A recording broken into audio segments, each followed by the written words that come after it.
قربانی کے ایام میں ہر شخص دیکھے جو گھر میں بالغ ہیں، بالغ جو ہے 15 سال کے بعد سمجھ لے بلوغت کا حکم ہو جاتا ہے، مسلمان ہوں بالغ ہوں، تیسرا مقیم ہوں مسافر نہ ہوں، حالت سفر میں نہ ہوں، اور چوتھا وہ مالک نصاب ہوں۔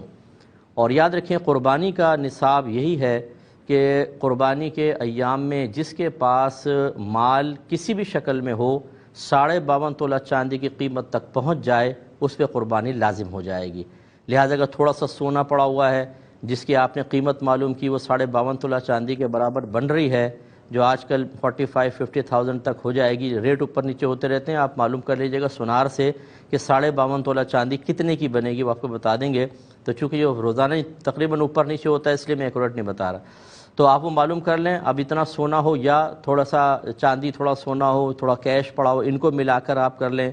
اسی طریقے سے کوئی آپ کے گھر میں ضروریات زندگی سے زیادہ ایسا سامان ہو،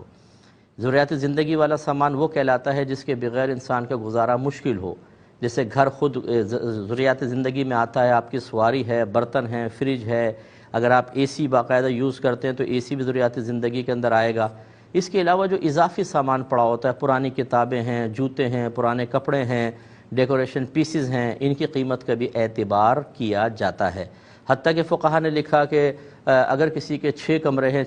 2 کمرے بند رہتے ہیں، کوئی یوز نہیں کرتا، 4 یوز ہوتے ہیں، تو ان 2 کمروں کی قیمت کا بھی حساب ہوگا۔ اسی طریقے سے اگر آپ کی ملکیت میں مکان ہے، آپ نے کرائے پہ چڑھایا ہوا ہے، کوئی پلاٹ رکھا ہوا ہے کہ آگے چل کے اس پہ مکان ہی بنائیں گے، اس پہ قربانی شخص کے اوپر واجب ہوگی۔ اس لیے گھر کا ہر فرد جو ہے وہ قربانی کے ایام میں یوں کرے کہ ایک اپنے قلم ڈائری لے کر بیٹھے، جتنا اس کے پاس سونا ہے وہ لکھے، چاندی، روپیہ، تجارت کے لیے کوئی مال رکھا ہوا اس کو لکھے، اس کے علاوہ کوئی پرائز بانڈ ہیں اور شیئرز وغیرہ ہیں وہ لکھ لیں۔ پھر آپ نے کسی کو قرضہ دیا ہوا ہے تو اس کو بھی یہاں پر لکھیے۔ اس کے علاوہ جو ضروریات زندگی سے زیادہ سامان ہے اسے بھی لکھ لیں، اس کا ٹوٹل اماؤنٹ نکالیں کتنا بنتا ہے۔ اور اب اگر آپ کو فوری طور پہ کرنٹلی کسی کو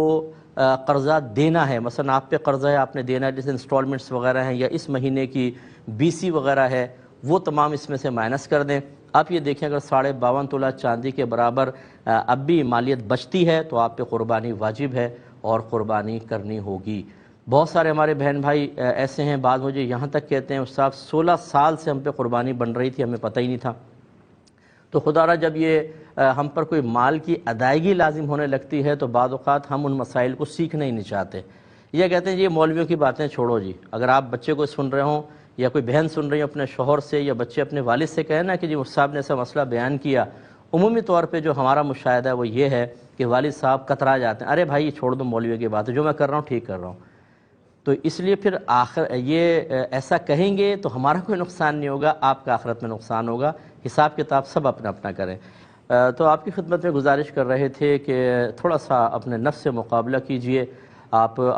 ہر شخص اپنا احتساب کرے اور خود اپنا اپنا حساب کرے۔ مثال کے طور پہ گھر میں والد صاحب ہیں، زوجہ ہیں، 4 بیٹے بالغ ہیں، 2 بیٹیاں بالغ ہیں اور بہویں ہیں ہر بیٹے کی، تو بہویں اپنا اپنا حساب کریں، لڑکے اپنا اپنا حساب کریں گے، بیٹیاں اپنا حساب، زوجہ اپنا حساب اور شوہر اپنا حساب کریں گے، اور پھر دیکھیں گے جس جس پہ قربانی واجب ہے انہیں قربانی کرنی ہوگی۔ تو یہ ہو سکتا ہے کہ آپ کے گھر میں ہر سال ایک قربانی ہوتی ہو، آپ اپنے حساب سے کر رہے تھے، لیکن جب آپ حساب کریں گے تو آپ کو پتہ چلے گا کہ ہمارے گھر میں تو ہر سال 4 قربانیاں بنتی تھیں، 5 قربانیاں بنتی تھیں، 6 قربانی بنتی تھیں، تو اس کا مطلب ہے کہ جو 6 بنتی تھیں اور آپ ایک کر رہے تھے تو ان 6 کا وبال آپ پر ہوگا، یعنی 5 کا وبال ہوگا، اور جس نے واجب ترک کیا گناہگار ہوگا۔ تو یہ اچھی طرح حساب کر لیجئے گا۔